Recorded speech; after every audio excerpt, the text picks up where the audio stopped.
a turning point. Gettysburg and the fate of a nation. This battle, fought in the summer of 1863, would become a defining moment in the American Civil War. The Battle of Gettysburg, fought over 3 hot summer days in July 1863, stands as a pivotal moment in American history. It was not just another battle, it was a confrontation that would shape the future of the United States. It was a clash of armies, a test of wills, and a turning point in the Civil War. The stakes were incredibly high, and both sides knew that the outcome could alter the course of the war. Before Gettysburg, the Confederacy under General Robert E. Lee had been on the offensive, winning victories and threatening the North. Lee's army had marched into Pennsylvania with the hope of striking a decisive blow. Gettysburg would change all that. The Union forces, under the command of General George Meade, were determined to stop Lee's advance and protect their territory. The outcome of this battle would determine the fate of the Union and the future of a nation divided. The soldiers on both sides fought with unparalleled bravery and determination, knowing that the future of their country was at stake. The scale of the battle was immense. The rolling hills and open fields of Gettysburg became the stage for one of the largest and bloodiest battles in American history. Over 160,000 soldiers, clad in blue and grey, clashed in a brutal struggle for control of the small town of Gettysburg, Pennsylvania. The town's residents could only watch in horror as their homes and streets became a battlefield. For 3 days, the fate of the nation hung in the balance as cannons roared, muskets blazed, and men fought with a ferocity seldom seen in warfare. The noise of battle was deafening, and the air was thick with smoke and the cries of the wounded. Gettysburg was a battle of firsts, the largest battle ever fought on American soil, and a battle that would see some of the war's most courageous acts and devastating losses. It was a moment that would be remembered for its heroism and its tragedy, a turning point that would shape the destiny of a nation. Clash of armies, strategies for a decisive battle.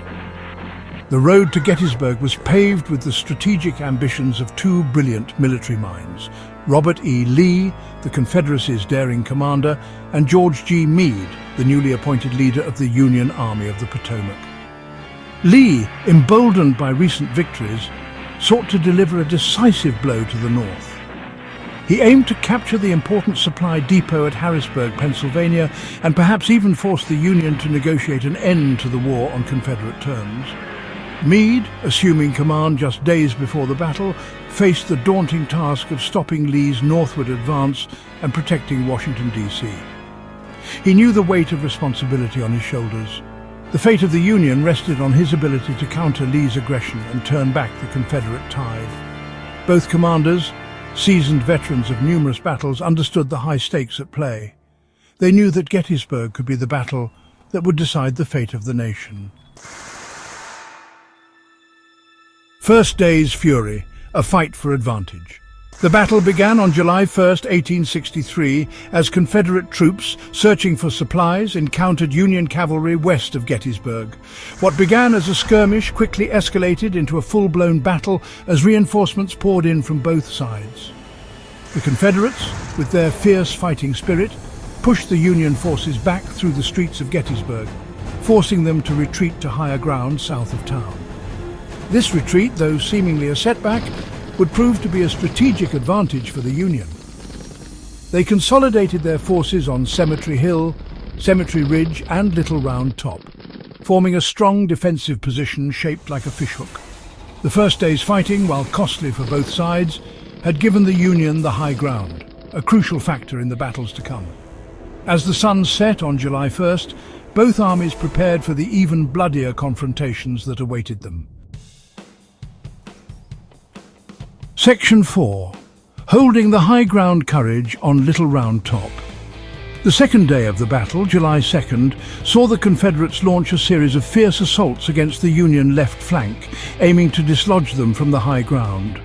The Union forces, aware of the strategic importance of this position, were determined to hold their ground at all costs. The high ground provided a significant tactical advantage, offering a commanding view of the battlefield and making it difficult for the enemy to advance without being exposed to heavy fire. The fighting raged throughout the afternoon and into the evening, with each side contesting every inch of ground with unwavering determination. The sounds of musket fire, cannon blasts, and the cries of soldiers filled the air, creating a chaotic and brutal scene. Both Union and Confederate soldiers displayed extraordinary bravery as they fought in close quarters, often hand-to-hand, in a desperate struggle for dominance. One of the most iconic moments of the battle took place on Little Round Top, a strategically vital hill on the Union left. This hill was not just a piece of high ground. It was a symbol of the Union's resolve and determination to hold their line. The rocky terrain and dense woods made the defense even more challenging, but also provided some cover for the Union soldiers. There, the 20th Maine Regiment, under the command of Colonel Joshua Chamberlain, found themselves facing repeated attacks by Confederate forces. Chamberlain, a former college professor with no formal military training, demonstrated remarkable leadership and tactical acumen.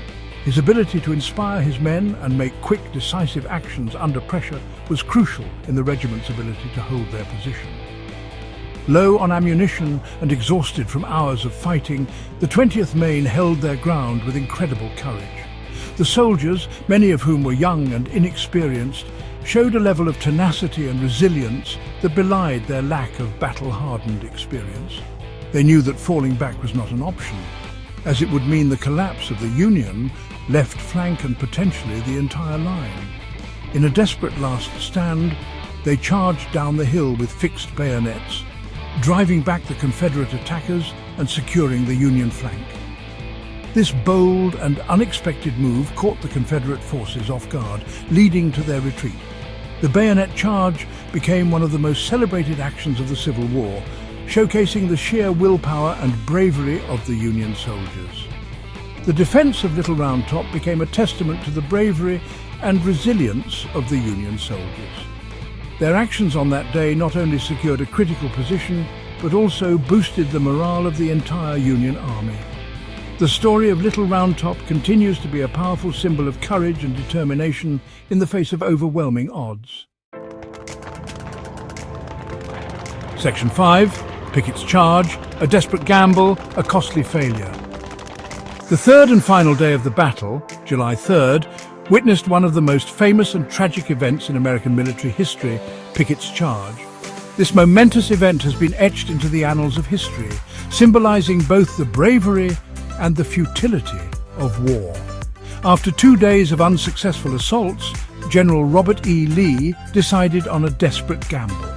He believed that a concentrated attack on the Union center could break their lines and turn the tide of the battle in favor of the Confederacy.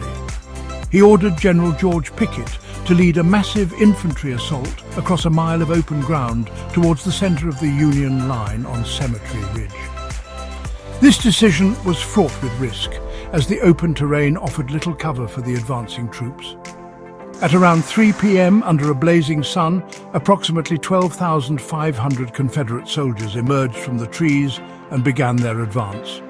The heat was oppressive, and the soldiers were burdened with heavy equipment, making their march even more arduous. Union artillery opened fire, tearing huge holes in the Confederate ranks. The sound of cannon fire was deafening, and the air was filled with smoke and the cries of the wounded. Still, they marched forward, a vast grey line advancing across the open fields. The determination and courage of these men were undeniable, even as they faced almost certain death. Union infantry, hidden behind stone walls and fences, unleashed a devastating volley of rifle fire. The Confederates were met with a relentless barrage, making their advance increasingly difficult. The Confederate attack, though valiant, was met with a wall of lead and iron. The bravery of the soldiers could not overcome the overwhelming firepower of the Union forces. Pickett's charge was shattered, leaving thousands of Confederate soldiers dead or wounded. The battlefield was a scene of carnage, with bodies strewn across the ground and the cries of the injured filling the air. It was a costly failure, marking the high tide of the Confederacy's fortunes. The defeat at Gettysburg was a turning point in the Civil War, signaling the beginning of the end for the Confederate cause.